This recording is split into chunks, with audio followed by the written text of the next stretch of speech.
এক ম্যাচে দুই দলের হয়েই খেলা শুনতে অদ্ভুত শোনালেও এমনই এক অনন্য কীর্তি গড়েছেন যুক্তরাষ্ট্রের বেসবল খেলোয়াড় ড্যানি ইয়ানসেন।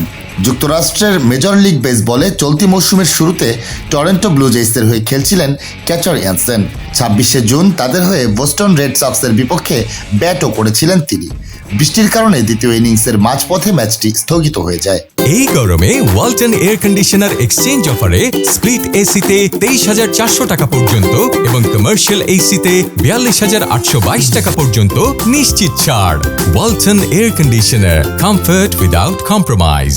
মাসখানেক পর সেই বোস্টনের কাছেই ইয়ানসেনকে বিক্রি করে দেয় টরন্টো। গতকাল বোস্টনের মাঠ ফেনওয়ে পার্কে শুরু হয় গত জুনে পরিত্যক্ত হয়ে যাওয়া সেই ম্যাচ। এবার বোস্টনের হয়ে নামেন ইয়ানসেন, ফলে একই ম্যাচে দুই দলের হয়ে খেলার রেকর্ড হয়ে যায় তার। মেজর লিগে প্রথম খেলোয়াড় হিসেবে এমন কীর্তি হলো তার। স্থগিত কোনো ম্যাচের মাঝে দলবদলের ঘটনা এর আগেও মেজর লিগ বেসবলে ঘটেছে, তবে কোনো খেলোয়াড়েরই দুই দলের হয়ে খেলার ঘটনা নেই। শেষ পর্যন্ত ম্যাচটি জিতেছে ইয়ানসেনের সাবেক দল, তবে স্কোর কার্ড ও দুই দলের লাইন আপেও ছিল ইয়ানসেনের নাম।